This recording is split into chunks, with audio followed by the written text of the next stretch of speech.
Mark is the Passover genius of first century theology. For most of Christian history, his gospel was skipped over in favour of his longer imitators Matthew and Luke.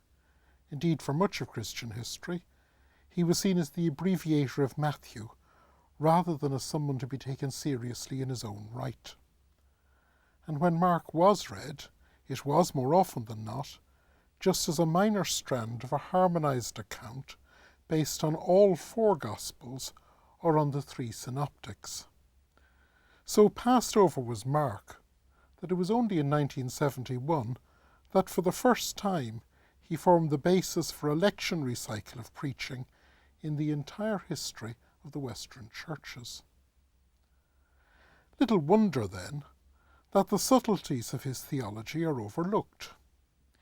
Yet it is worth remembering that the first known preacher who presented both the person and message of Jesus within a narrative was Mark. We know of no gospel as a kind of Christian document, before his, and yet the success of his way of preaching the gospel as the good news, not only provoked immediate imitation, Matthew, Luke, John, and many other nameless evangelists, but soon established itself as part of the weekly meal gathering of Christians, as we see from what Justin says about readings from the memoirs of the apostles. Mark's innovation not only became the standard shape of Christians' proclamation, but became the focus of the liturgy of the Word at the Eucharist. This constant link between hearing a gospel and the Eucharistic meal then prompts the question, how did Mark relate his gospel to the Eucharist, the weekly Christian meal, which we know from Paul and the Didache that the communities which Mark visited and to which he preached his gospel were already celebrating? So let's begin by thinking about Eucharistic meals. The normal gathering of those who had chosen to become followers of Jesus, the term Christian was not yet in use, was the weekly meal. We see this in the way that Paul refers to the gathering in Corinth, written probably in 54, the instructions for the meal in the Didache, and from the fact that these communities imagined the encounters of groups of disciples with Jesus before his death as taking place in meal settings, just as their own encounters with the risen Jesus was in the meal gatherings on the Lord's Day. They were encountering him in their community meals there and then, so they projected that experience backwards to the time of Jesus' earthly life. Equally, they viewed their own meals as being in continuity with those earlier meals of Jesus. To remember Jesus was to remember his meals, and to join his community was to participate in the meals of that community which remembered him. So one could not have opted for the path of life without taking part in the community's meal, where the Father was blessed for sending his Son, who now formed these people into a church through the Spirit present among them. And one could not recall the good news which announced the path of life without recalling the times when Jesus sat with his disciples, provided food for them, or showed them how to offer the sacrifice of praise to the Father. In the minds of first century disciples, there was an intimate link between the action of offering a thanksgiving sacrifice and having a community feast. We see this in the Didache chapter 14, and from the history of the Jewish people that was written more than 20 years after Mark's Gospel by Josephus. Josephus is incredibly valuable here, for he shows us what exactly was the common knowledge of Greek-speaking Jews, the very people who, when they became followers of Jesus, would have heard Paul and Mark and used the Didache. For Josephus, to have a community thanksgiving involves having a community feast. So, as Mark moved from church to church, giving performances of his gospel, remember it was a text for oral performance recorded on papyrus, not a book for private reading. How would this have impacted on him? Let's assume that Mark has just arrived in a church and made contact with its leaders. Unlike other visitors who saw the welcome that the gathering of followers of Jesus would give them as a chance to sponge on the group's hospitality, and who therefore needed to be tested, that this happened can be seen in Didache chapters 11 and 12, Mark's fame probably preceded him. He was the one who would give such a wonderful account of Jesus, an account the like of which you had never heard before. So he would have been given food and lodgings with a member of the community able to offer hospitality, in a household like that of Chloe, a woman of some wealth who helped Paul. At this point you might ask, how do we know that Mark was a traveller and that he did not just send off copies of his book? First, that assumes that his gospel is a letter and is based on our modern approach to texts as being primarily books for private reading.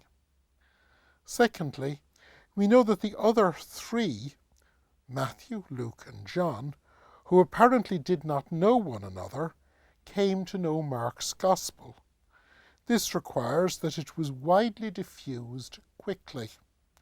Such popularity can only be explained by assuming that an evangelist was one who travelled widely, giving performances of his gospel, and leaving behind recordings on parchment, which could then be replayed there and in other places by a lector.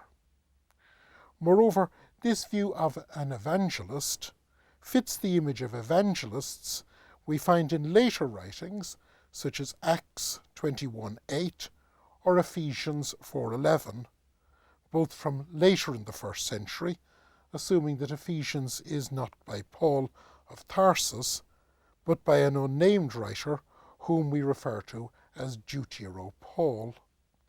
And it also fits with 2 Timothy 4:5, written well into the 2nd century, and again not by Paul of Tarsus. Now back to Mark and his visit to a community of disciples to preach his gospel. Rested from travel, fed, and probably after having met some members of that church informally, it comes to the evening of the first day of the week. The whole community, and perhaps there are other guests passing through, assemble for their Thanksgiving feast. And Mark is the guest of honour at the meal and gives a performance of his gospel. This idea of a performance at a meal might seem bizarre, but it was simply a variation on a common practice at many formal banquets, when the host laid on music or story to entertain the guests. During the meal, the leader would offer a thanksgiving to the Father over a loaf, and then over a cup which was shared. He thanked the Father for all his goodness, but especially for his goodness in sending the Anointed One, and the life they had in that Christ.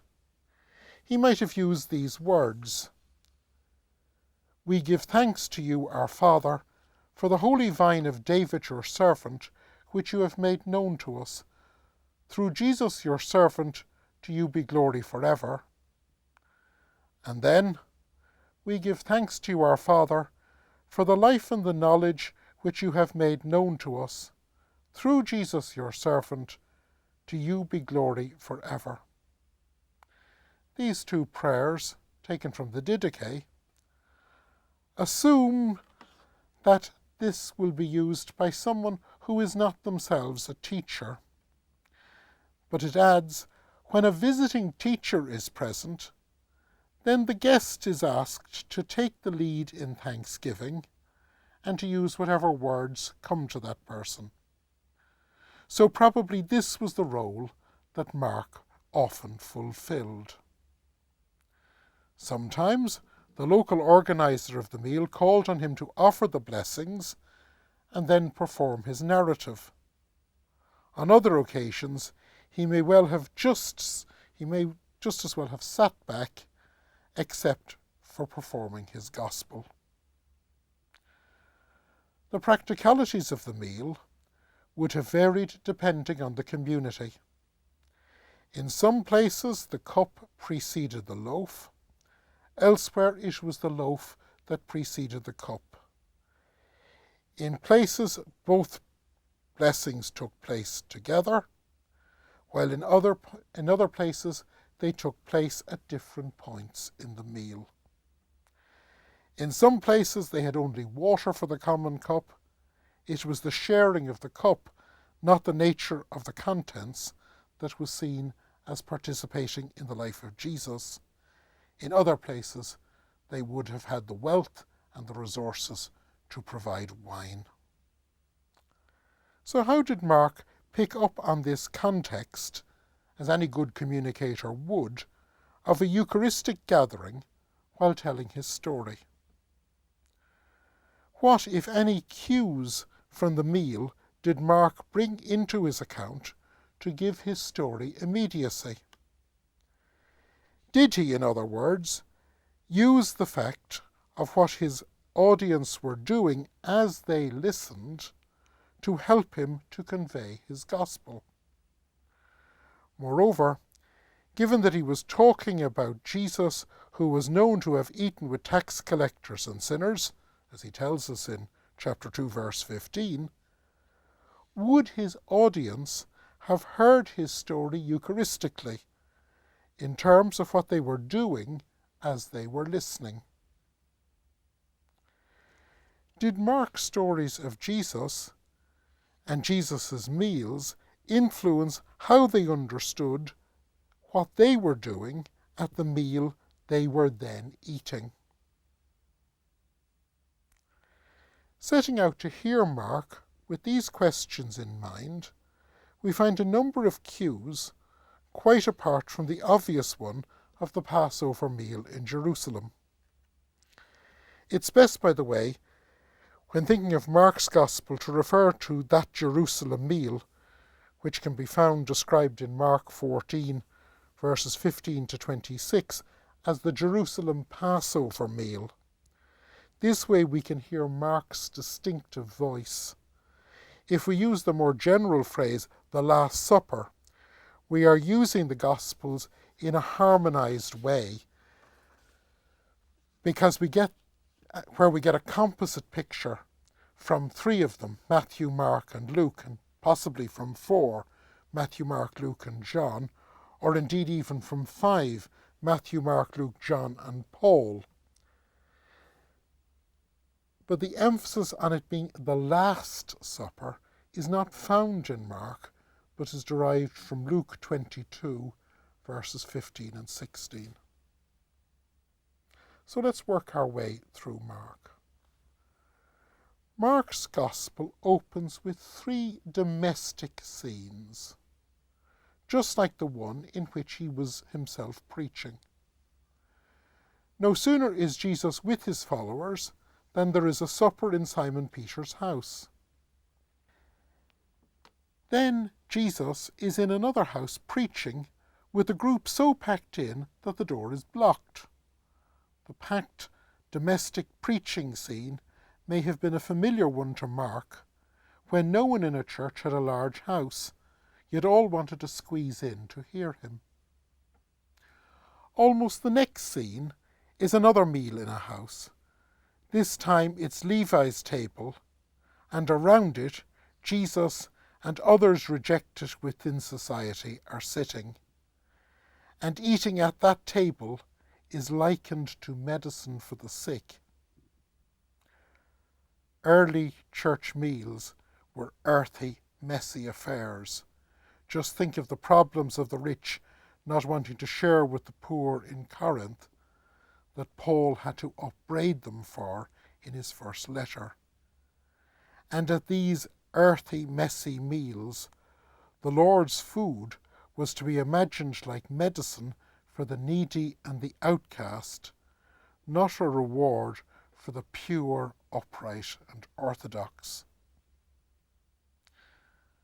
And there is one other meal cue at this point in Mark's Gospel. To participate in Jesus' meal is to be like guests sharing in a wedding banquet, proverbially the meal of all meals. So what does Mark's Gospel tell us of the central act of the Eucharist in the early churches, blessing the Father? Further into his Gospel, Mark begins to use the very words already being used in the church's Eucharistic meals. Mark has two great feeding stories, one of 5,000 men and another of 4,000 people. This is not just a bit of unthinking duplication, as we often suggest, but a deliberate repetition to bring out a point that would have been obvious to Aramaic speakers, but easily lost on a Greek audience. In the first feeding, chapter 6, 35 to 44, we find this action. Taking the 5 loaves and the 2 fish, he looked up to heaven and blessed, and broke the loaves, and gave them to his disciples to set before the people. Note the comma after the word blessed. We might think he blessed the loaves, but what it means is he took the loaves and blessed eulogesin, the Father. In Jewish table prayers, the verbs for to bless God and to thank God were virtually interchangeable. Both terms were passed on to the communities following Jesus. Then we move to the second feeding story, chapter 8, verses 1 to 9, and find the other word, thanking, is used. And he took the 7 loaves, and after giving thanks, eucharistes, he broke them and gave them to his disciples to distribute. The two expressions, blessing the Father and thanking the Father, balance one another perfectly, making his point that both words refer to one activity. And just in case that point had not been driven home, in his story of the Jerusalem Passover meal, we find this perfectly balanced pair of verbs. While they were eating, he took a loaf of bread and blessed, eulogesas, and broke it and gave it to them, chapter 14, verse 22, followed by, then he took a cup, and after giving thanks, eucharistes, he gave it to them, 14, verse 23.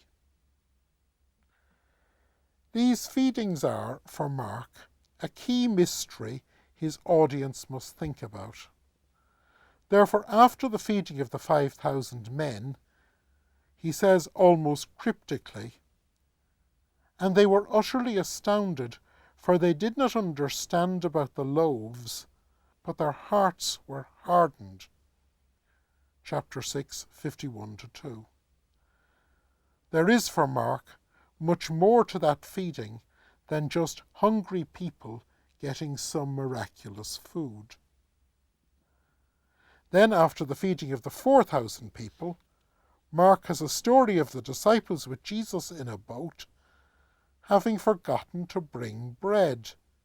Indeed, they have only one loaf, hena arthon, and think that there will not be enough in that one loaf to keep them going.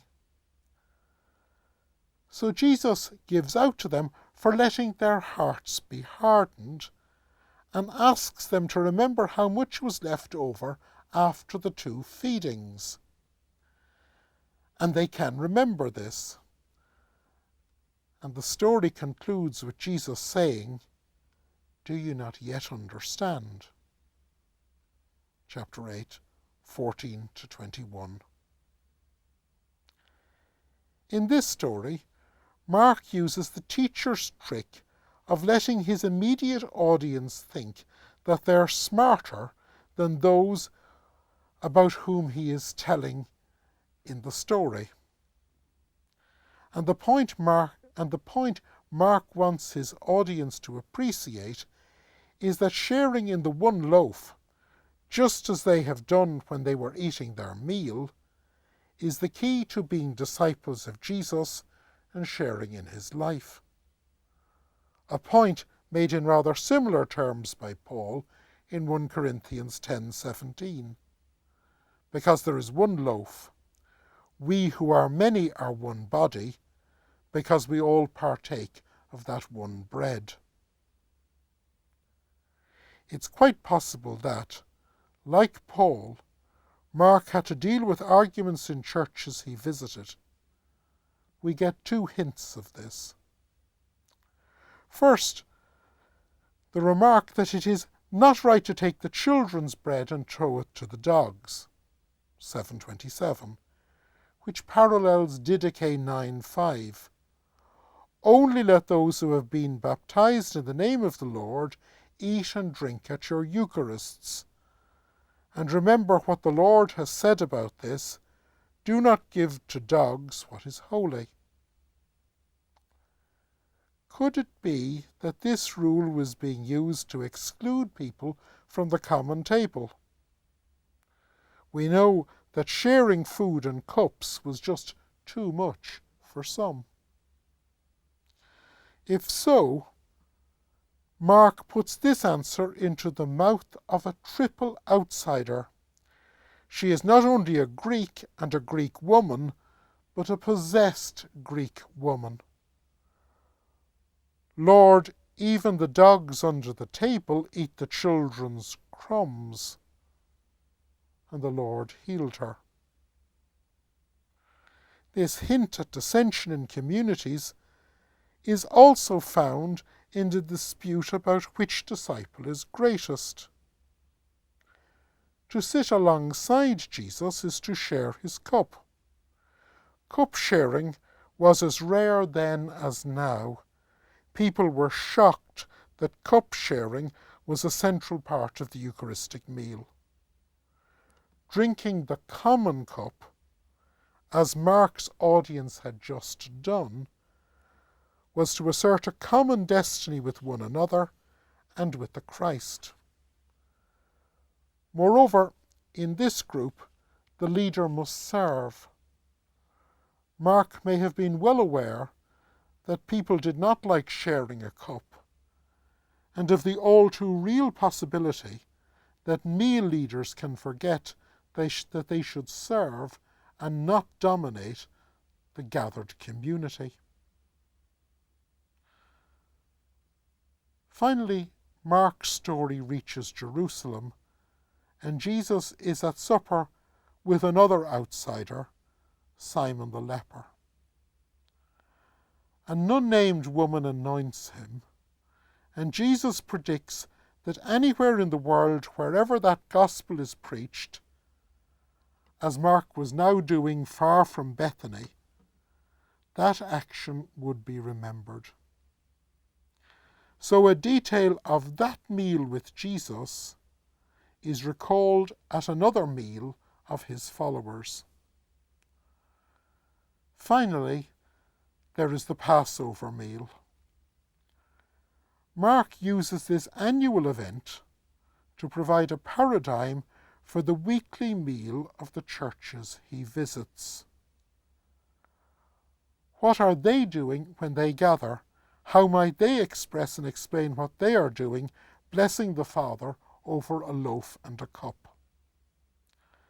They are sharing in the Passover meal of the Christ. Their meals and that Passover are the same event. Their eating and drinking is eating and drinking in the kingdom of God. Chapter 14, verse 24. And who is the Christ? The answer is supplied in 1461. Are you the Christ, the Son of the Blessed? In answering, I am, Jesus declared his relationship to the Father, whom he blessed at the feeding of the 5,000 and at the Passover meal, and at the meal which Jesus and his audience have just shared.